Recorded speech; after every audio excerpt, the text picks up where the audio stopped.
नमस्कार किसान साथियों, स्वागत है आप सभी का आपके अपने YouTube चैनल एग्रोनॉमी इंडिया में। आज हम बात करेंगे एक बहुत ही ज़रूरी सवाल पर। धान की फसल में डीएपी खाद आखिर कब और कैसे डालनी चाहिए? क्या रोपाई से पहले डालें या रोपाई के समय डालें या फिर बाद में डालें?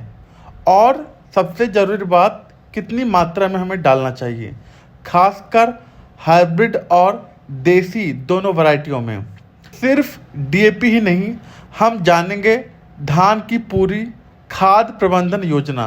डीएपी, यूरिया, पोटास और अन्य खादें कब और कैसे डालें। तो वीडियो को अंत तक ज़रूर देखिए और कोई सवाल हो तो कमेंट ज़रूर कीजिए। किसान साथियों, डीएपी डाई अमोनियम फॉस्फेट एक बहुत ज़रूरी खाद है जिसमें 18% नाइट्रोजन, 46% फास्फोरस पाया जाता है। ये दोनों तत्व फसल की जड़ों की मजबूती, शुरुआती वृद्धि और कुल स्वास्थ्य के लिए बहुत ही ज़रूरी हैं। डीएपी खासकर तब काम आता है जब पौधे को अच्छी शुरुआत पकड़ बनानी हो। डीएपी कब डालें? धान की रोपाई से पहले डालना सबसे अच्छा समय माना जाता है। आप इसे अंतिम जुताई के समय खेत में मिला सकते हैं। रोपाई के बाद डीएपी डालना गलत तरीका है क्योंकि फास्फोरस एक कम गतिशील तत्व है। अगर आप इसे सतह पर डालेंगे तो ये वहीं रह जाएगा, जड़ों तक नहीं पहुंचेगा। फास्फोरस को जड़ों के पास देना जरूरी है क्योंकि पौधे की जड़ें ही उसके पास जाती हैं। इसलिए डीएपी को या तो जुताई में मिट्टी में मिलाएं या बेड बनाते समय पौधों की लाइन में डालें। अब बात करते हैं मात्रा की। हाइब्रिड वैरायटी जो 120 से 135 दिन में तैयार हो जाती हैं, उनके लिए डीएपी 25 से 30 किलोग्राम प्रति एकड़ डालना चाहिए।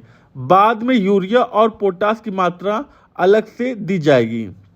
कम अवधि वाली वैरायटी जो 90 से 110 दिन में तैयार हो जाती हैं, उनके लिए 20 से 25 किलोग्राम प्रति एकड़ काफ़ी होता है।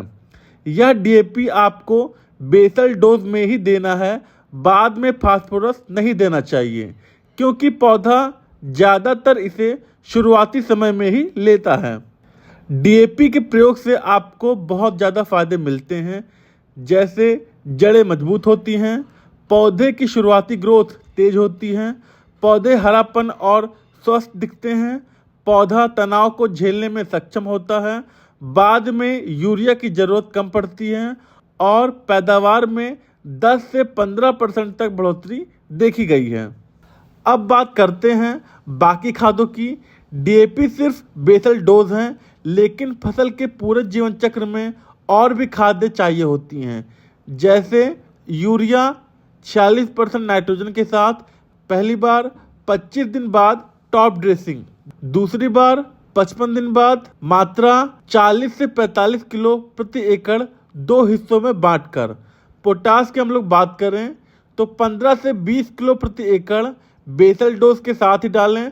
अगर मिट्टी में कमी हो तो जिंक सल्फेट 10 किलो प्रति एकड़ बेसल डोज में डालें। खासकर कल्ले कम बनने की समस्या वाले खेतों में जरूरी होता है। सल्फर और बोरान की भी जरूरत हो सकती है, मृदा परीक्षण के आधार पर ही डालें। डीएपी को आप 25 से 30 किलो डालिए रोपाई के समय। यूरिया 40 से 50 किलो 2 बार 25 और 50 दिन के बाद। पोटास 15 से 20 किलो बेसल डोज में डालिए। Zinc sulphate 10 kilo basal dose में डालिए। सल्फर आप 5 से 10 किलो ज़रूरत के अनुसार डालिए। तो किसान भाइयों, अब आपको पूरी जानकारी मिल गई होगी कि डीएपी कब डालना है, कितना डालना है और इससे हमें क्या क्या फ़ायदे मिलते हैं। अगर वीडियो अच्छा लगा हो तो लाइक करें, शेयर करें अपने किसान दोस्तों के साथ, कमेंट करें अगर कोई सवाल हो और एग्रोनॉमी इंडिया को सब्सक्राइब जरूर करें। हम हर वीडियो में खेती को आसान और लाभकारी बनाने की पूरी कोशिश करते हैं। मिलते हैं अगली वीडियो में, तब तक के लिए नमस्कार, धन्यवाद। जय जवान जय किसान।